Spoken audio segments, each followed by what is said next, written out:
Benvenuti sul mio canale, io sono Anna e vorrei condividere con voi il mio interesse per le storie di True Crime. Se anche voi volete approfondire e riflettere su queste vicende, vi invito a farlo insieme a me, a iscrivervi al mio canale e a lasciarmi tanti like di supporto.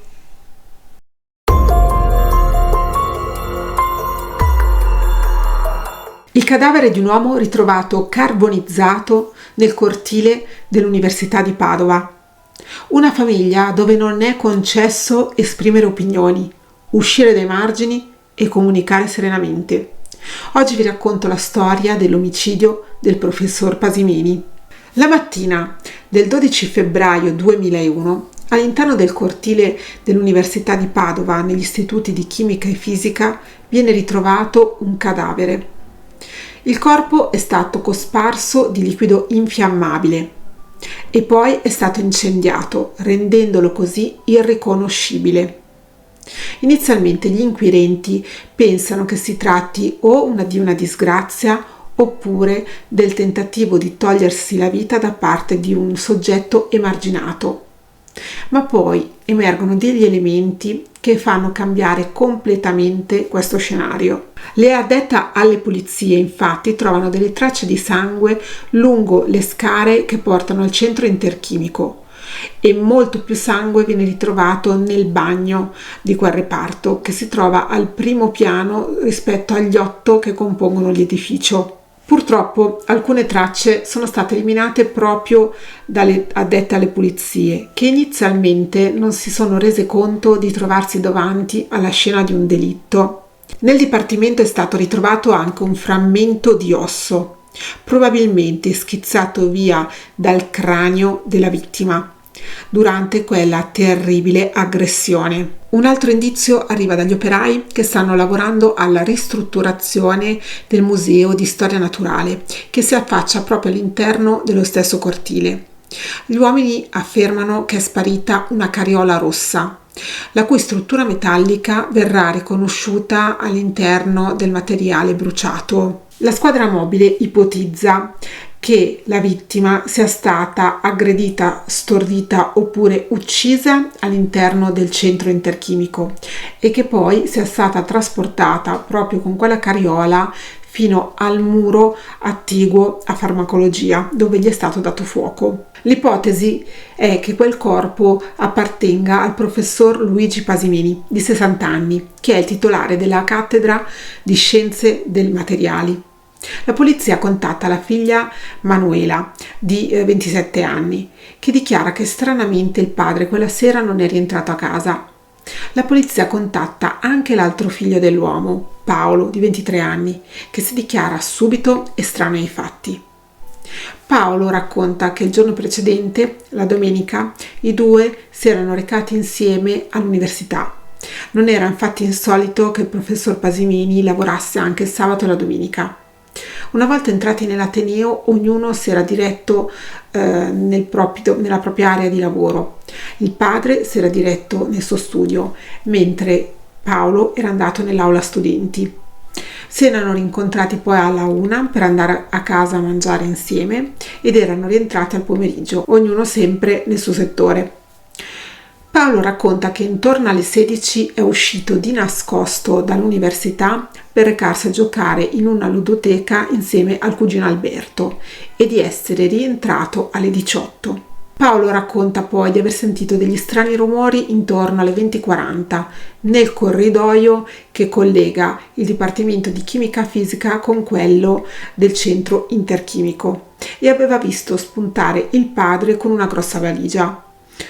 Luigi non aveva dato grosse spiegazioni al figlio, gli aveva soltanto detto che aveva intenzione di partire per un viaggio a Messina.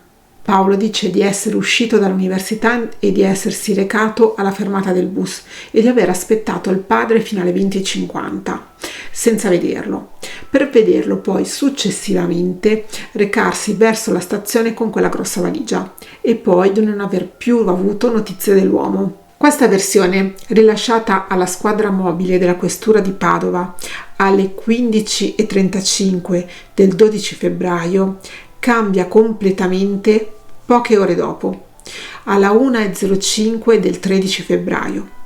Infatti Paolo dichiarerà non solo di essere implicato nel delitto del padre, ma di esserne l'autore.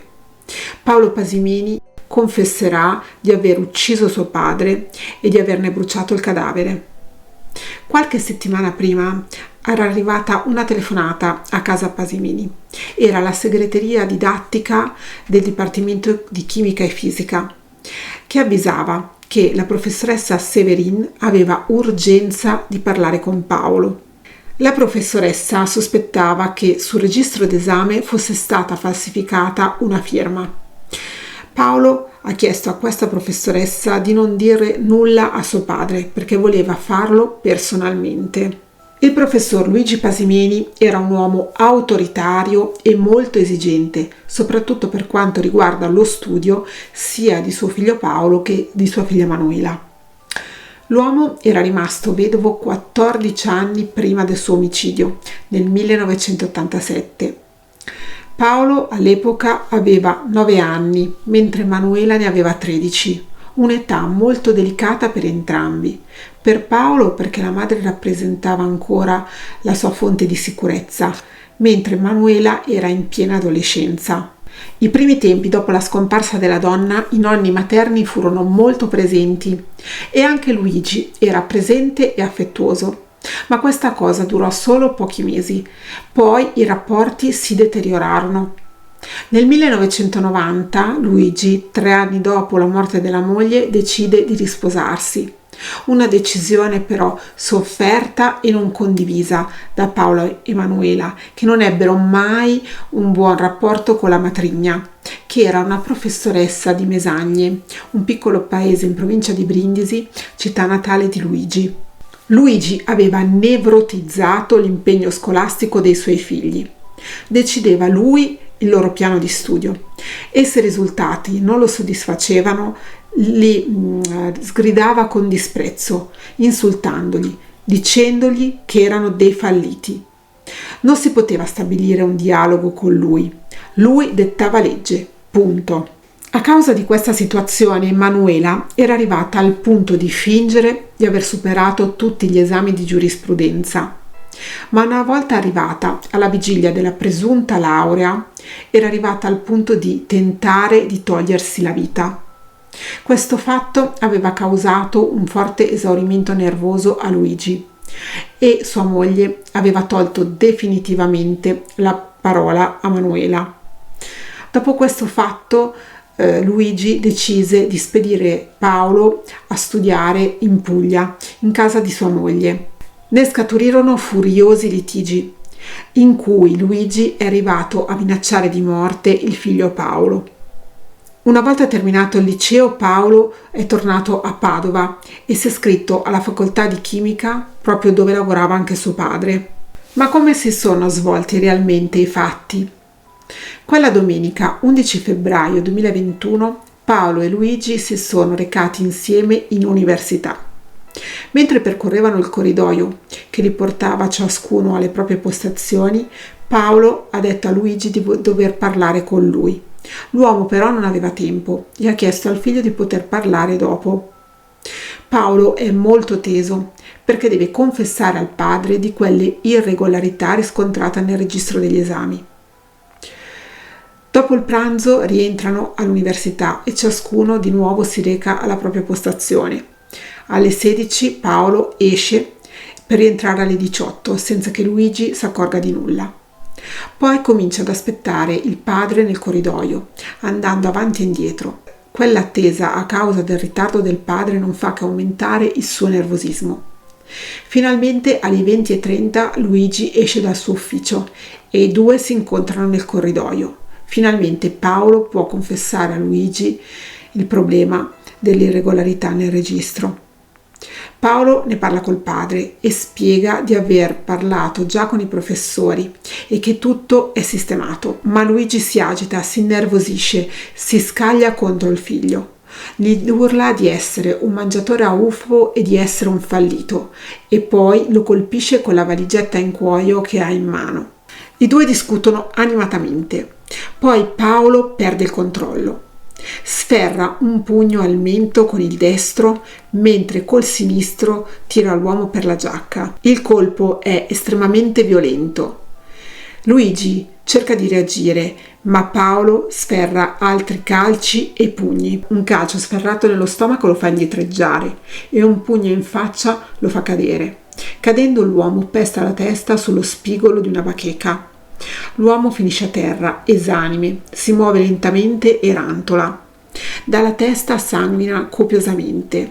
Paolo, terrorizzato, lo solleva e lo porta in bagno per lavargli la testa. Ma capisce che l'uomo è grave, che non c'è più nulla da fare, e allora lo colpisce ancora utilizzando la parte metallica di un lavapavimenti. Luigi rotea gli occhi all'indietro e smette di respirare. Subito dopo il fatto, Paolo è sconvolto, lascia il padre in quel bagno e scende nel cortile dell'università, dove cammina per ore. È l'1:20 quando decide di ritornare su a Chimica, dove c'è il cadavere del padre. Decide di portarlo nel cortile e si aiuta con la carriola per depositarlo vicino al muro di farmacologia. Poi decide di dargli fuoco. Dice di essersi ispirato a un documentario che ha visto in TV, dove una tribù indù cremava i propri cadaveri. Prova a dargli fuoco, ma non ci riesce, perché i cartoni che sta utilizzando sono umidi. Allora prende il tesserino del padre per recarsi nel laboratorio di chimica, dove prende 2 flaconcini di liquido estremamente infiammabile e con quello riesce a dar fuoco al cadavere del padre. E mentre quel cortile dell'università si illumina a giorno, mentre avvolge le fiamme di suo padre, Luigi torna a casa.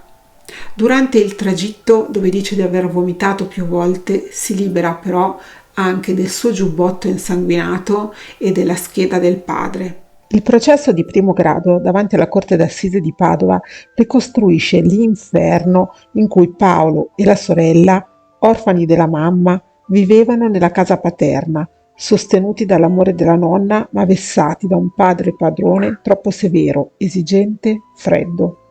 E il 30 maggio 2002 la sentenza, pur riconoscendo la responsabilità del giovane, infligge una condanna a 13 anni e 6 mesi, concedendo gli arresti domiciliari a casa dell'anziana nonna Fiorentina Capodieci e il riconoscimento dell'attenuante della provocazione. Scrivono i giudici nella motivazione: molte delle scelte educative del professor Pasimeni devono senz'altro essere considerati come fatti ingiusti. Può ben capirsi che possa aver avuto le sue idee sull'importanza dello studio e aveva il diritto di imporre ai figli questo quadro di valori, ma non è certo da ritenersi giusto il fatto di averlo voluto inculcare in modo autoritario. La Procura Generale impugna quella pronuncia, valutata troppo blanda. Il 27 marzo 2003 la Corte d'Assise d'Appello di Venezia capovolge la prospettiva. Il professor Pasimeni non era un padre padrone, solo un padre severo, ed esclude qualsiasi provocazione della vittima al figlio. La pena viene rideterminata a 16 anni e 6 mesi e il caso sarà definito nella motivazione di secondo grado una tragedia dell'incomprensione e dei cuori impazziti. La difesa ricorre in Cassazione e la drammatica vicenda viene definitivamente chiusa con la sentenza della Suprema Corte del 18 febbraio 2004, che sconta di 1 anno e 2 mesi la condanna d'appello, riducendo la pena definitiva a 15 anni e 4 mesi di carcere. Per una serie di sconti di pena e dell'indulto, il 19 ottobre 2011, per effetto dell'esito positivo dell'affidamento in prova, l'uomo ha terminato di scontare la condanna per poi ottenere nel 2016 la riabilitazione. Paolo è stato arrestato nuovamente il 10 dicembre del 2019 dal gruppo dei carabinieri NORM di Padova, il nucleo operativo radiomobile, in quanto è stato trovato in possesso di un'arma, una beretta calibro 9x21 con la matricola Brasa, di alcune munizioni e di alcuni farmaci dopanti. Il ritrovamento dell'arma è stata del tutto casuale. Infatti, la ditta per la quale lavorava Paolo, dopo la riabilitazione, aveva contattato una ditta di disinfestazione dopo aver trovato alcuni ratti. Un addetto della disinfestazione aveva visto la pistola e aveva avvisato i carabinieri che avevano fatto una perquisizione. L'uomo è stato arrestato ed è stato condannato a scontare 2 anni agli arresti domiciliari, che gli sono stati concessi proprio nella casa di Padova, che era stata di proprietà della nonna materna, morta qualche anno prima.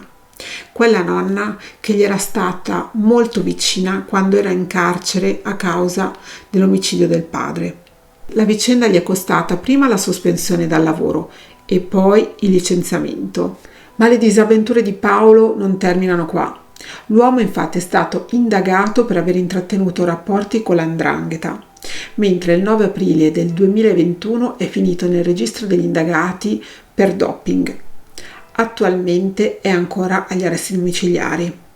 Ho voluto raccontarvi la storia di Paolo e di Luigi perché, come le altre storie di figli che uccidono i genitori, mi è rimasta particolarmente impressa, soprattutto quando questi fatti così violenti avvengono in famiglie per bene, dove all'apparenza non ci sono particolari problemi.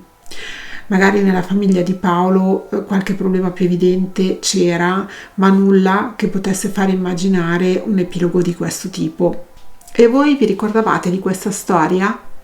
Io evito di esprimere opinioni perché voglio leggere le vostre nei commenti, dove mi lasciate sempre tantissimi spunti di riflessione e anche altri punti di vista che sono sempre interessanti. Io mi auguro che questo video sia stato di vostro interesse e vi aspetto sempre qui, sempre domenica alle 10. Un bacione, ciao!